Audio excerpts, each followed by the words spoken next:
before you can take out the enemy, first you need to find it. Tries to hide, the Global Hawk will do the job. It flies further, faster, and higher than any other UAV. On the battlefront, the enemy can be suppressed with a storm of bullets from this incredible new M48 machine gun. Big round, big time firepower, big noise.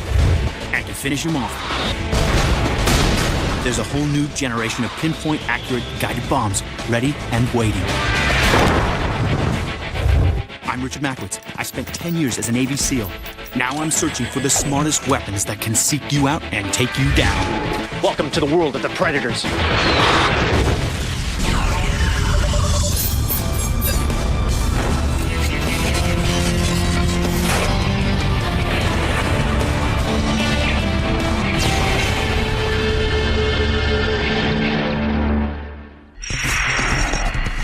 In wartime, information is power. The more you have of it, the better. Where is the enemy? What is his strength? What are his movements? What equipment is he using? Is he hiding near innocent civilians? What is his next move? Here's the problem. Information that was good 24 hours ago, maybe even a minute ago, may have changed, thus affecting the overall quality of your intel. To win in battle, you gotta keep your eye on the target. The side that can gather the best intel is likely to be the victor. So I've come to the legendary Edwards Air Force Base in California to see the latest development in the battle to win the intelligence war. Meet Global Hawk. It's an all-seeing eye in the sky. There is no hiding from this weapon. It's an unmanned aircraft or UAV that flies an amazing 2 miles higher than any commercial airliner. Its job is to supply data anywhere within enemy territory, day or night, regardless of the weather. We're on the leading edge of a tremendous revolution in terms of using unmanned aircraft. Lieutenant Colonel Douglas W. Jackwish is in charge of testing Global Hawk. I have a growing passion for what this capability does for us. It's providing a tremendous persistence in the global war on terror. I see unmanned aviation as the future for the United States Air Force. Global Hawk is replacing the granddaddy of spy planes, the U-2. The U-2 is a manned, single-seat surveillance aircraft, and it's been in service since the 1950s. But Global Hawk is set to make the U-2 redundant. It's unmanned and operated from the ground. It can even be flown from the safety of a base back in the U.S. That means the days of risking a pilot's life in hostile territory are over. It's kind of a virtual experience in flying, similar to what you'd experienced in a simulator, only you have to continue to put yourself into the reality that this is an actual aircraft costing multi-millions of dollars, and it's performing a vital mission. A more recent spy-in-the-sky development is the Predator. This UAV spy plane that allegedly once tracked bin Laden, it's still a major player because it was modified to carry weapon systems. I already know that the Predator is a phenomenal aircraft. I tangled with it, and it hunted me down in the Mojave Desert. I had a 10-minute head start, giving the Predator a search area of 300 square miles, about the size of New York City. We have positive ID to the vehicle. And just how long did it take to catch me? The Predator hunted me down in less than 30 seconds. Roger, we have the suspect. That sucks.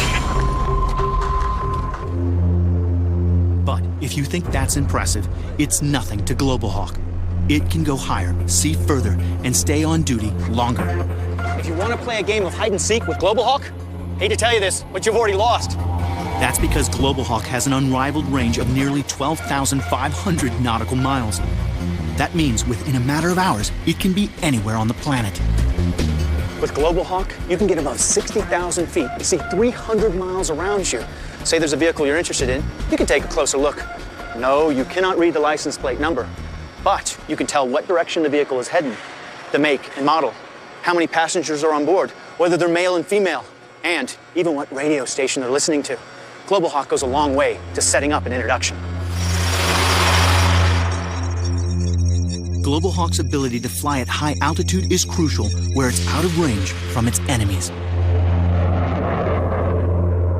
The mighty Predator can fly at 30,000 feet, and that limitation was exposed in 2002 when Iraqi forces took one out.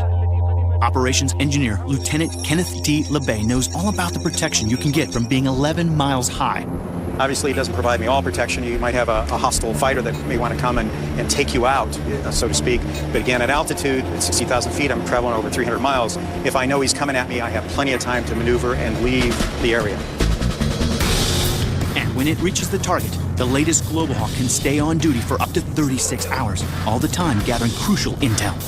I want to be able to predict what's going to happen on a battle space. It's not good enough just to see what's happened, but to get to a position to see what may happen, to put all the clues together and forecast what the enemy's going to do. And the best way to do that is to be on station, constantly collecting. And normally, that satellite dish is hidden under this giant bubble, right? Yeah, it's normally where you place a cockpit for the pilot. That's the dish that carries the information, the imagery from Global Hawk back to the ground station where it's exploited.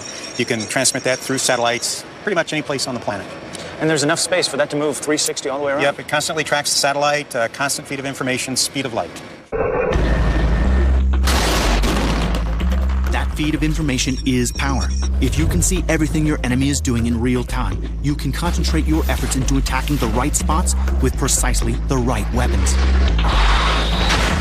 Weapons like the JDAM precision-guided bomb.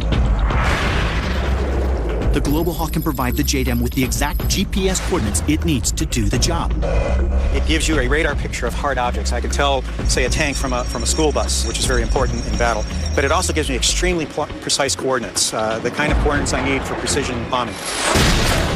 Those details in themselves don't really tell a story. It's the combination of those details, that fused information, that gives you the best possible outcome of what's going on the ground. Global Hawk is a future weapon that's still developing, but it's already proven itself in the field. For one thing, it was credited with the speedy defeat of the Iraqi Republican Guard. During the invasion of Iraq, just one experimental Global Hawk targeted 40% of all of the armor in Iraq.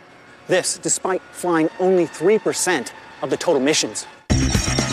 In all, thousands of images from Global Hawk played a key role in targeting Iraqi air defenses. We've used the aircraft tremendously in the combat arena, and it's interfacing with the Army, with the Marines, with the Navy, and obviously with Air Force component commanders, taking imagery, providing that so that they can make near real-time decisions based on what changes they'll see from one day to another, or from one image to another image. Global Hawk is already racking up the successes, and as the team behind it continues with their refinements, it will just get better and better. When this spy plane is on the prowl, trust me, you are being watched. Coming up, our job is to kick the door in. The remote-controlled mortar that's about to change the face of artillery. And later, I get to play with a new machine gun that's lightweight but powerful.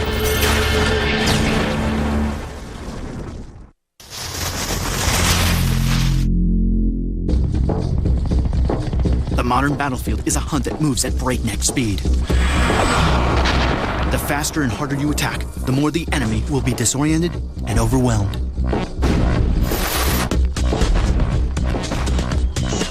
The hallmarks of the hunt are to single out your prey, track it down, and kill it. The U.S. Marine Corps are the masters of this fighting style. As America's force in readiness, our job is to kick the door in, get across the proverbial beach as fast as we can with what we've got. But advancing fast creates two tactical problems. One, you stretch your supply lines. And two, your artillery gets left behind. That can leave you vulnerable and cut off if the enemy launches a counterattack. So you need a weapon that's light enough to move fast, but big enough to do serious damage. What we need to bring is something that's got enough punch to soften up the enemy defenses and let our Marines get to the objective. The traditional solution is to use howitzers.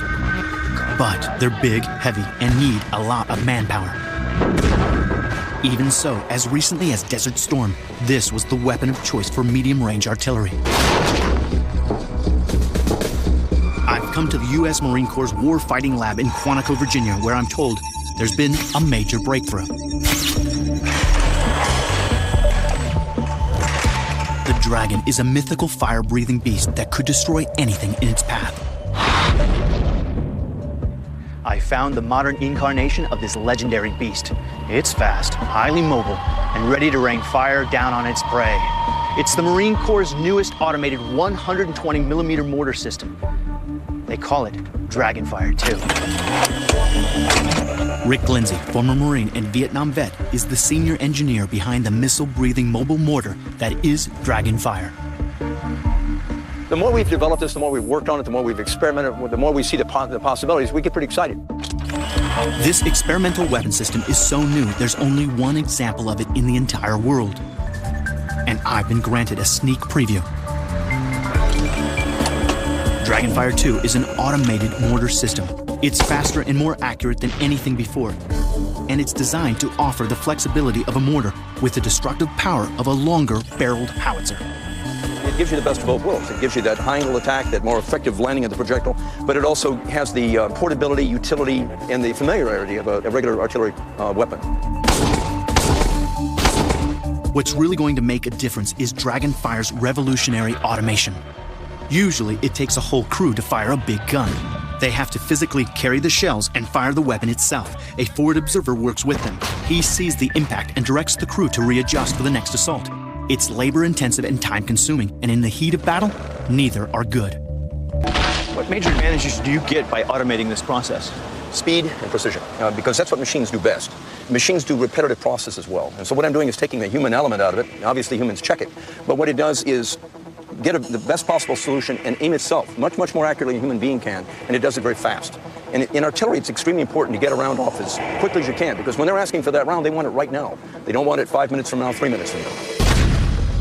An old-fashioned howitzer would typically take at least a 4-man team 5 minutes to get up and running. But the Dragonfire takes just a fraction of that time. What kind of speed are we talking about now with it sending out a mortar downrange? Well, this Dragonfire of ours will receive a target, process, turn, load, and fire in 18 seconds in any direction. It's the difference between a conventional system takes well over 2 minutes. This takes, well, less than a third of a minute. It's lighter, it's more mobile, you can do 360 degrees, and you get it out in 18 seconds or less. Yes. That's incredible. And once up and running, it can fire 10 rounds per minute. That means you can hit the enemy again and again. He doesn't have time to recover or react. In fact, he doesn't stand a chance. There's an old Army saying that goes, if the enemy's in range, so are you. And that's why Dragonfire's creators have made it remote controlled. That means the soldiers can set it up, then get to a safe position while the enemy takes a pounding. But you know, from being in the field yourself, that sometimes things break down. Oh, yeah. How do you bypass that automated process? Well, this particular weapon has manual backups. In other words, it has hand cranks, it has a manual firing method. We can manually load it if anything breaks, and you can use a hand calculator for your computing system. So if you get way down to the primitive, this system can be aimed, even if it runs completely out of power, the computer breaks, anything. We can still shoot it. Just won't be as fast. But awesome firepower and reliability are useless if a weapon is too heavy to take to the fight. Not a problem for Dragonfire. It can fit into aircraft and ships. It can even be put on the back of a truck. So wherever the Marines go, Dragonfire is right there with them. It's designed to be more mobile, more portable, and more quickly employable than conventional artillery. You can actually have the Dragonfire pull it in position, drop it down on its frame, have it ready to shoot in less than a minute, and it's ready to go. Dragonfire 2 is one beast of the battlefield you don't want hunting you.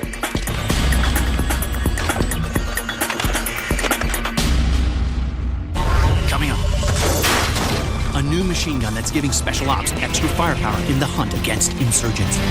And it's small, but don't let that deceive you. This bomb can hunt you down, even if you're hiding under a bridge.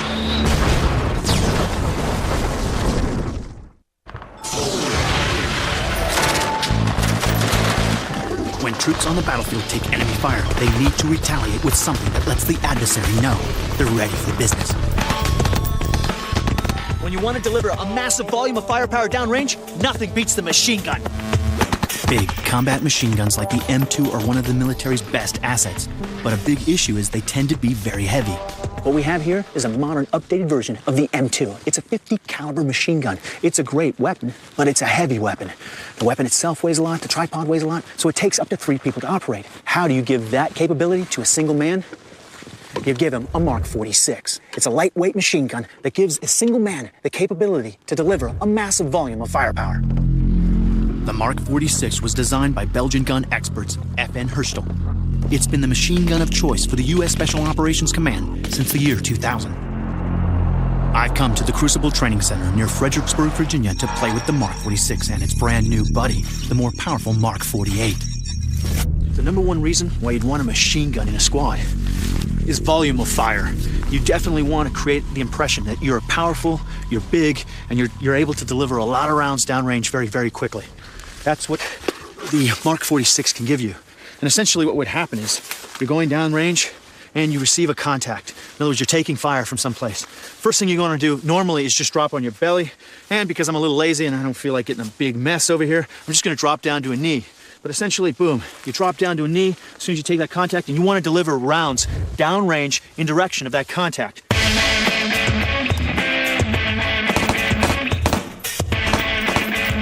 And now, the beautiful thing about this is I've got another one of these in my squad with a bunch of other guys, and they're laying down fire, which gives me and my element a chance to get up off our feet, come forward.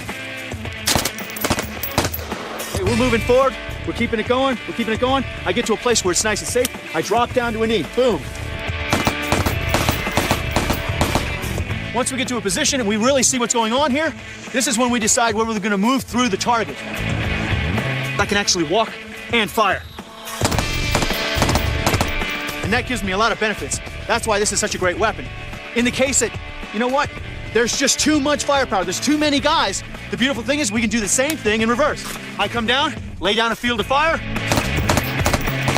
What we're gonna do is leapfrog back. They're gonna provide fire for us. I'll fire a few times.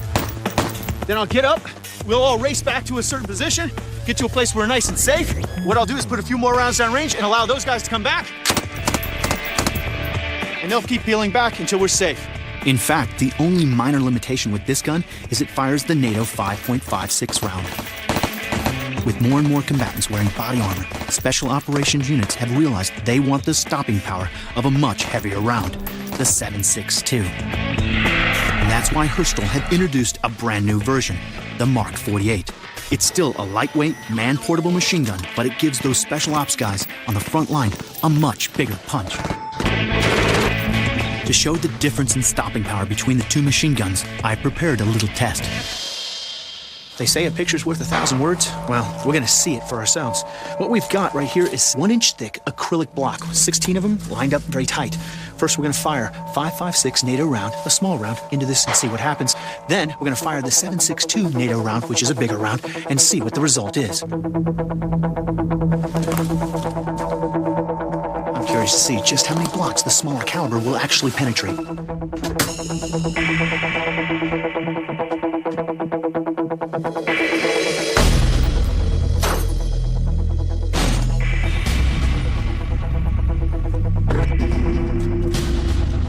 Let's go see the results.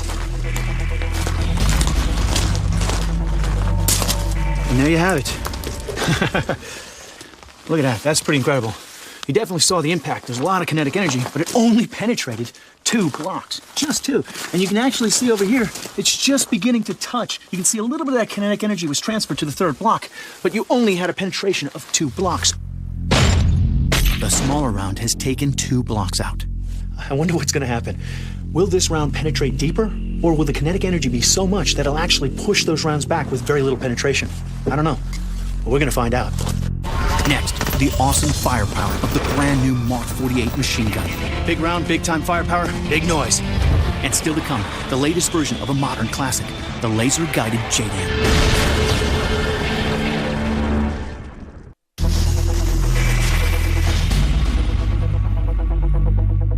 I'm in Virginia checking out the brand new Mark 48 machine gun. I've already seen its predecessor penetrate 2 acrylic blocks with a smaller round. Now it's time to put the 7.62 caliber to the test.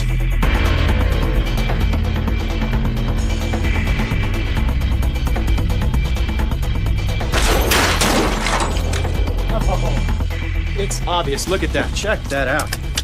All right, you're safe. It's good. But look at that. Now, we bolted that in just as tight as we did with the 5.56 round. Now, whatever was in front of it, which was, I think, based on this wreckage over here, at least 2 blocks. You can see it penetrated 3 of these blocks right there, and was about to go through a 4th block, so it almost had double the penetration power. But more importantly, look at all the kinetic energy that was transferred into these blocks. Now you're giving the capability to one guy to deliver volumes of firepower with that knockdown kind of punch. And that's exactly what you want.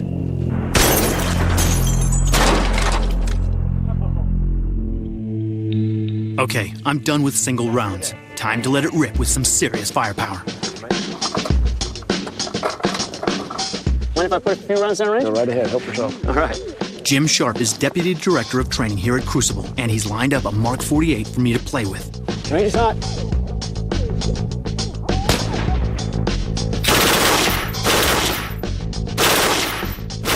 It has an average rate of fire of 730 rounds a minute and a range of 800 meters. And television doesn't do justice to the terrifying racket this beast makes. The noise itself managed to blow out 2 of our sound guys' mics. That's pretty impressive. Lightweight weapon, shooting big caliber, like 7.62. Very controllable. Just the sound is intimidating. And it's light, even at a couple pounds heavier than the old one, it's still better than its nearest rival. The next counterpart for a 7.62 caliber is the M240, which weighs in at about 25 to 26 pounds, where the Mark 48 is approximately 18 to 18.3 pounds. Troy Smith is Weapons Program Manager for Special Operations Forces. It's his job to make sure that the soldiers get the very best weapons for the job. The Mark 48 is used in direct action, primarily the Navy SEALs, over the beach, out of the water type scenarios, and that's why we try to make these weapons as lightweight and as compact as possible. And they made sure that the new gun is very simple for the special ops soldier to use. The beautiful thing about the Mark 48 is it's engineered exactly the same as the Mark 46 machine gun. The butt assembly is exactly the same. The trigger assembly, exactly the same. The only slight difference is you're firing a bigger round, so you need a bigger bolt and a bigger barrel. It all becomes muscle memory. There's no real thinking about it. Everything is in the same place. It operates in the same manner. The quicker that operator can get off a round, the better. Another great feature with the Mark 48 is this right here. These are holding claws or paws that are designed to hold the round in place. You know when you close this, that round is in place and it's ready to fire. Ideally, a squad would have more than one Mark 48, so allow Jim and me to show you how it really works. When your squad has to go online and put rounds down range, fire supremacy is what it's all about. Having 2 of these in your squad goes a long way to sustaining that level, that volume of firepower.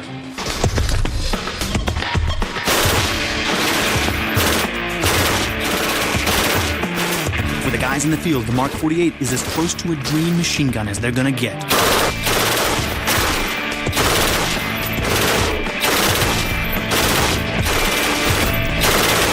And for the enemy, it's their worst nightmare. Big bullets, big firepower, big noise. You definitely know it's coming.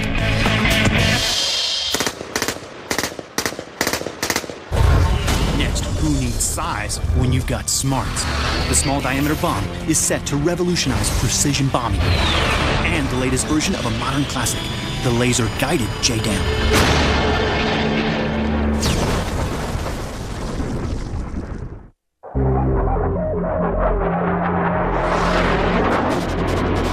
Nothing can strike fear into the heart of the enemy more than a squadron of bombers unleashing their deadly cargo. But whether the bombs hit their target or not, well, that's another matter. In Vietnam, the legendary B-52 was used for carpet bombing enemy territory. It was an effective tactic, but it's crude and devastating with lots of civilian casualties. But the bomb has evolved. During the first Gulf War in 1991, laser-guided and other smart bombs took up the fight, targeting the enemy with much greater precision. Precision-guided munitions are not just about taking out a specific area, but about being so accurate, you can take out the front door of the building you're after. Now, there's a future weapon on its way that's going to take the concept of smart bomb to a whole nother level. Conventional bombs are traditionally massive, weighing in at 500, 1,000, and even 2,000 pounds. It makes complete sense that a bigger bomb with a bigger blast produces a big result. But is it possible that a smaller bomb with a smaller blast can produce a better result? They call it focused lethality.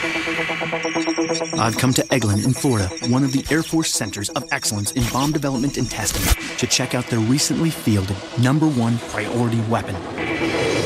This is the Small Diameter Bomb, more commonly known as SDB. It's small, but deadly accurate. It's the newest precision-guided munition in the Air Force's inventory. Dan Jaspering is the SDB's program manager and specializes in precision-guided weapons. That's a very low collateral damage. You go in and very accurately strike a given target, destroy that target without risking damage to surrounding targets or buildings or people. The small diameter bomb has been designed to hit within 6 feet of the target. Engineer Gary Rodenberg has 30 years' experience in guidance systems. He knows that this kind of accuracy is essential in modern warfare. There's a lot of battle situations that we go into right now where you have to pass up the target because of concern that the large blast produced by most of the current weapons will damage so much property and injure so many innocent civilians around the target that you just have to pass them up and you can't even attack them. This gives you the capability to attack that target by providing low collateral damage at the target area. A single SDB weighs in at a mere 250 pounds. It's half the weight of the current smallest bomb. It's small enough to come in packages of 4. It can be fitted externally on an aircraft or in a bomb bay.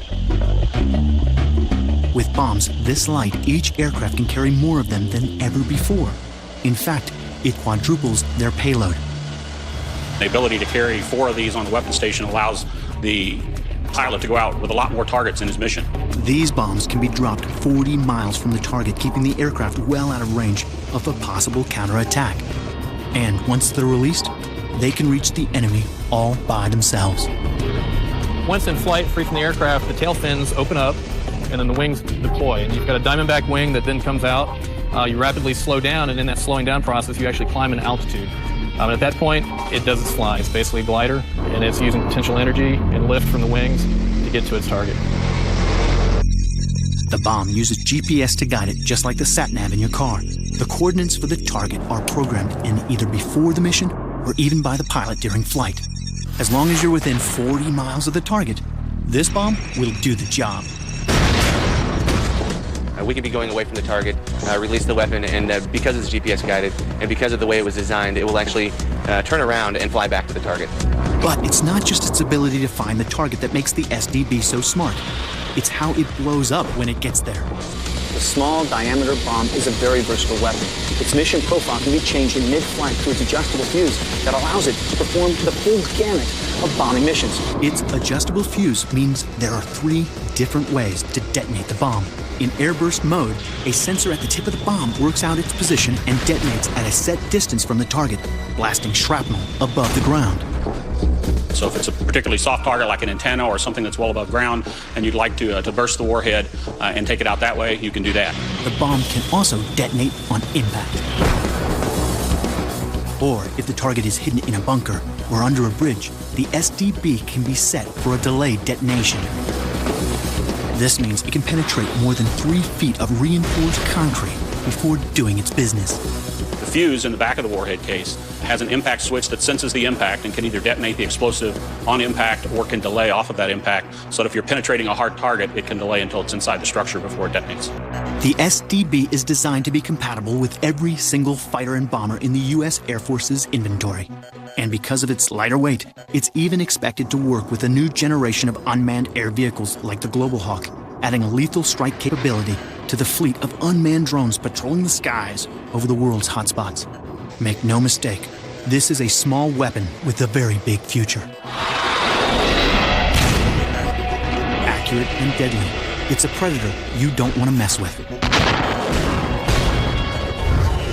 But what if you needed to destroy a moving target like a tank? You're going to want the all-new laser-guided JDAM, next on Future Weapons.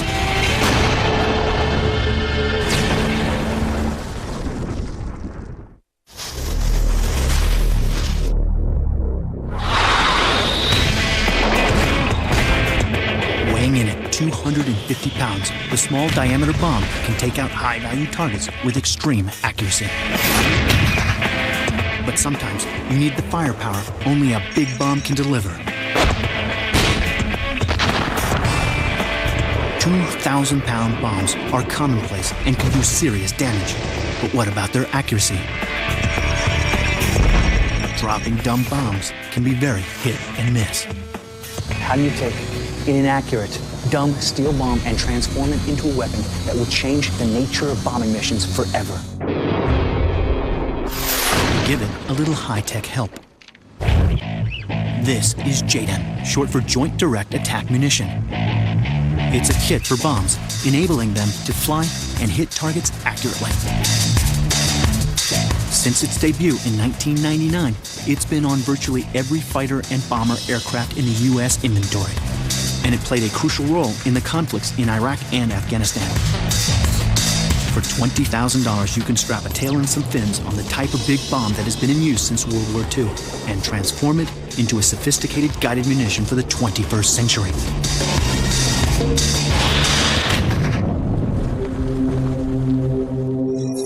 John Harnagle is the JDAM program manager. One of the beauties of the JDAM is its simplicity. The basic bomb body is provided by the United States government. Our kit is just a set of strakes, which allows it to fly. These effectively are the wings of the aircraft. And then the very back of the kit is where all the electronics are. You have a mission computer that controls everything. The bomb knows where it's at, it knows where its target is at, and it's just basically flying to that point over time. For a pilot like Thomas Yager, all he needs is some GPS coordinates. It used to be we dropped 500-pound bombs, and you're only as good as your radar, your aiming system. Whereas with a JDAM, if you have good coordinates, you can hit a target anywhere using those coordinates. The JDAM comes in 3 basic sizes. This is small, 500 pounds. Then there's medium, 1,000 pounds. Then there's large, 2,000 pounds. That is a ton of trouble. The JDAM is an unpowered bomb. It uses both altitude and airspeed to send it speeding to its target at a range of 10 nautical miles. But with faster fighter jets, its range can be even further. With some of the newer aircraft, such as the F-22, they're actually going after supersonic releases of the JDAM and at relatively high altitudes, and they're achieving considerably longer range releases of the weapon. A little bit further than 10 miles? Way further than 10 miles. And boy, is it accurate, hitting targets within 3 meters. The pilot doesn't even have to be pointing in the direction of the target. It really is fire and forget. The big thing that it brings to the fight is the ability to drop without seeing the actual target. So if you put the coordinates in there and you're sure the coordinates are accurate and the system looks good, you can go ahead and release the weapon, and that's the big advancement that it really brought. So it's an all-weather weapon. Exactly. With the right GPS coordinates, the JDAM has proven itself on accuracy, speed, and destructive power. But what if you don't have the right coordinates? Or what if your target is moving? Some of the most accurate targeting systems are laser-guided. A spotter on the ground or a pilot in the air simply points a laser at the target, and the missile blows it to pieces. Pilots love it. Simply aim, laze, and fire. But it has one major problem: the weather. The laser simply can't penetrate something like a sandstorm. No laser, no strike. It was right after the start of the campaigns in Iraq and Afghanistan that we were hearing a lot from the warfighters that they needed the flexibility of laser and GPS weapon combined. Scott Van Dyke headed the team who took on the challenge to improve JDAM. When they started in Iraq and Afghanistan, essentially they were going out with mixed loadouts. They were going out with the laser-guided bomb. They were going out with the JDAM. And if they had clear weather, no problem, they could use the laser-guided bomb. And as long as they had good coordinates, they could use JDAM. But getting good coordinates sometimes can take time. And with the laser-guided bomb, you might have bad weather, so you can't use it. So what's happening is you're actually having to do more sorties, more missions. They came up with a plan to take the trusted JDAM and increase its capabilities. As you know, the Air Force and Navy both have bought, several thousands, large quantities of JDAMs. They have a 20-year shelf life. So this weapon's going to be in inventory a long time. It's on every single Air Force and Navy platform out there. And the idea is that you can increase the flexibility and capability of the weapon by simply installing the laser sensor or whatever modular capability you need in the field without having to change the basic tail kit. A laser sensor was added to the front, and the laser JDAM was born. And the really cool thing about the laser JDAM is that it can now go after moving targets, a massive improvement on the original. Now a pilot does not even have to have the coordinates. As long as someone, say on the ground, says it can put a laser spot on the target, he can release the weapon.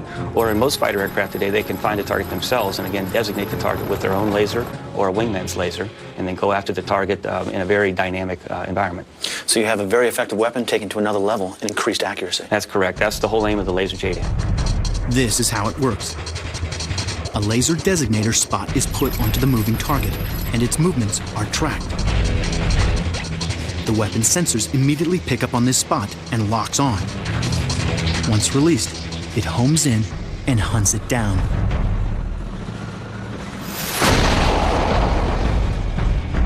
The only requirement we have on the operator, whether it is a fixed target or a moving target, is they just keep the spot on the target. You don't have to lead the target or guess where the target's going to go. Essentially, we're using that information, that spot on the target, to not only continually compute where it's at, but where it's going. What's its heading? What's its speed? Is it maneuvering or not? And so we use that information to essentially intercept the target at impact.